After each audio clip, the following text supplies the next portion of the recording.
All right, it is Friday, and as you know, we do our financial news wrap up on Fridays with Mr. Michael Zuber. How are you, Michael? I'm doing well, man. Thank you so much for this.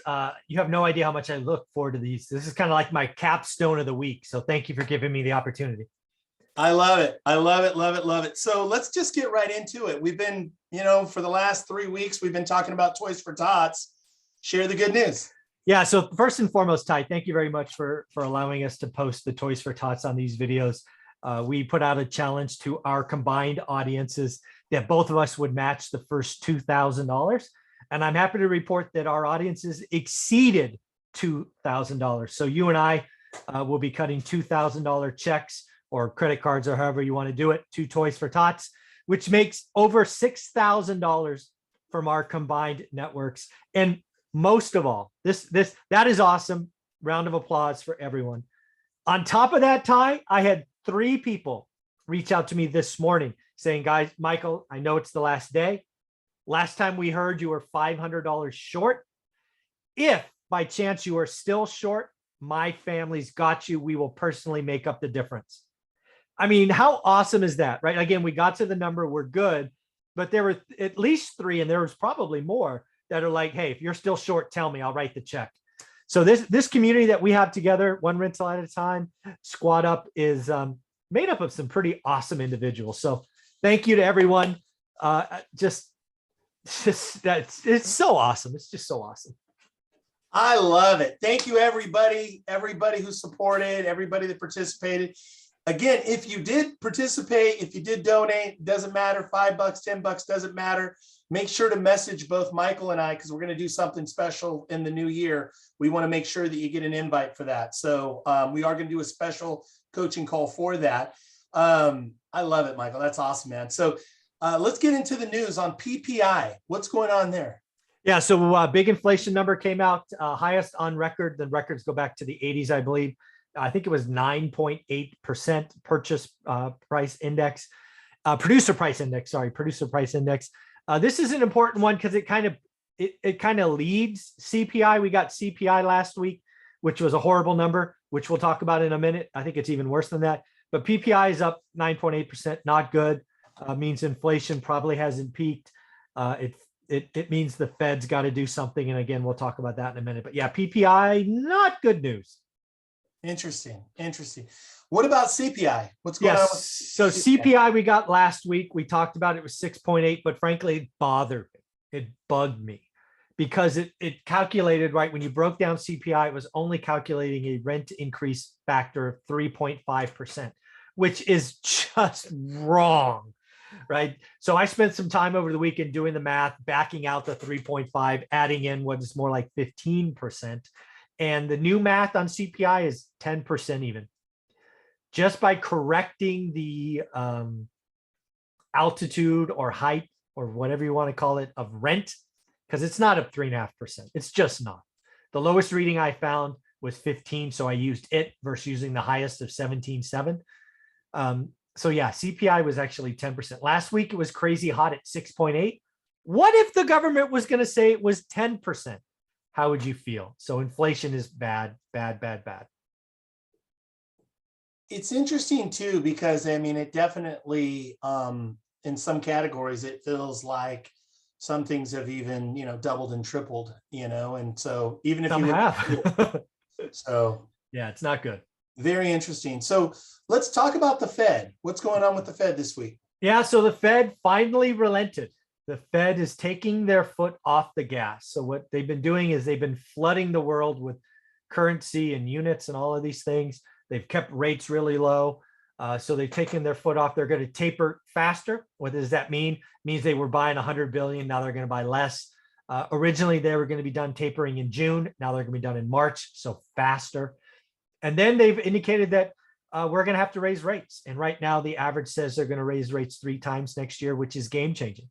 Because historically, they said no rate raises next year. If you've been watching our conversations in my channel, you know that I thought that was bogus for over a year now, because I'm seeing inflation kind of percolate. So now the Fed agrees, and they're talking about potentially 3 rate increases. And really what this is the Fed was your friend.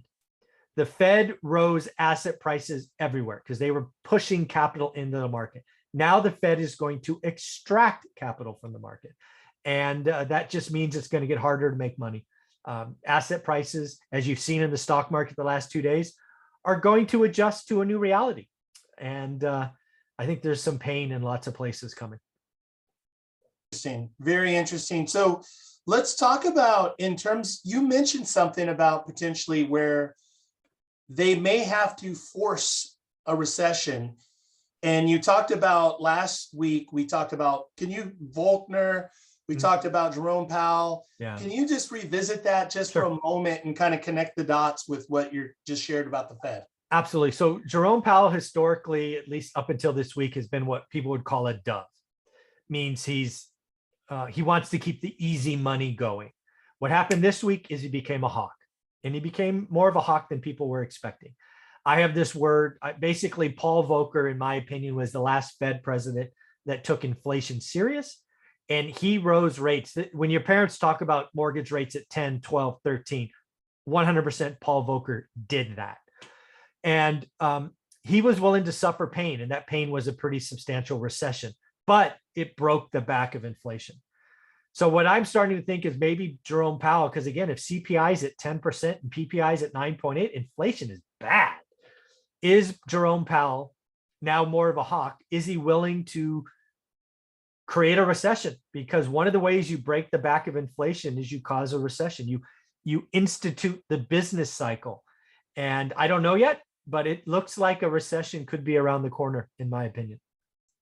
I want to follow that up, and I just want to ask one more follow-up question on this, because I know I think we're good for time. Yeah. With regard to that, so if we go into a recession, and again, we're not talking about specifically real estate. No, we're talking about a national economy. If we go into a recession, how do you see that affecting our single family, multifamily, the one rental at a time investor specifically?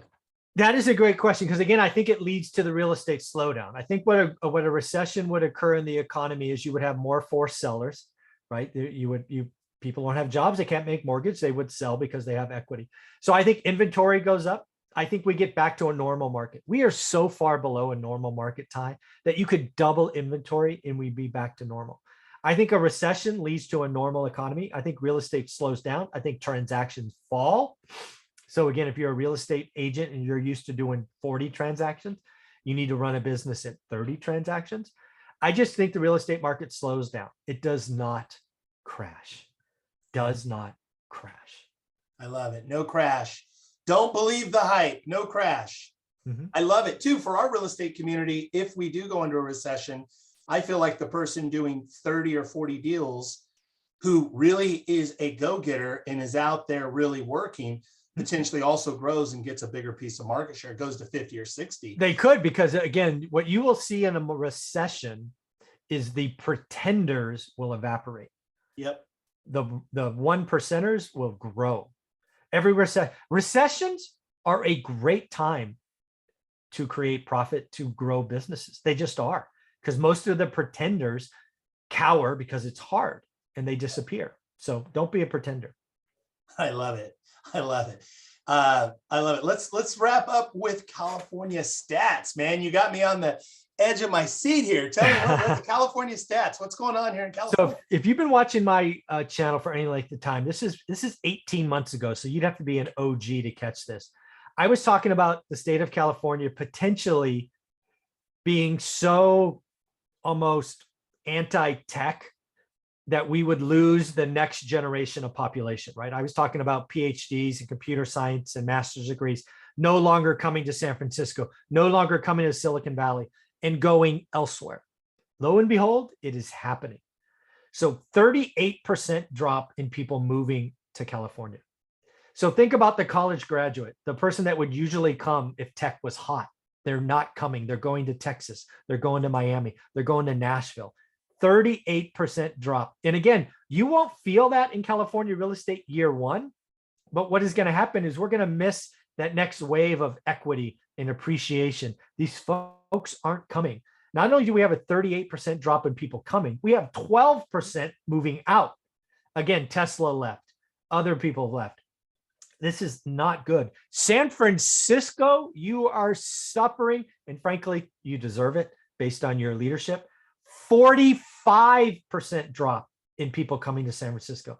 It probably no surprise, right? Tech has been shut down. You got to work from home. Nobody's moving there.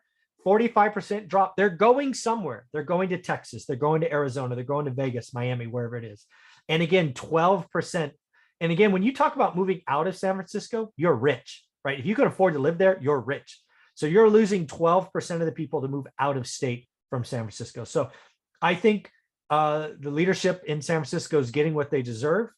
And the governor of California, this is a very slippery slope that he's on, because you're missing that next generation. And California could be suffering if this trend continues. It's definitely not good. Very interesting times for sure. Well, Michael, as always, thank you so much for all that you share, all your research, all the time you put in. I want to encourage everybody, if you are, for some reason, I can't imagine, but if you're not following Michael on YouTube, on social media, Facebook, Instagram, do yourself a favor, follow him. This man puts out the best real estate content in the country. Also, too, we are going to repost the link for Toys for Tots. Obviously, thank you everybody who contributed. If a few of you watch this today or this weekend and you want to give, please give, participate. It's a great cause. It's for the kids. Michael, thank you for all that you do, brother. I appreciate you. Thanks, brother.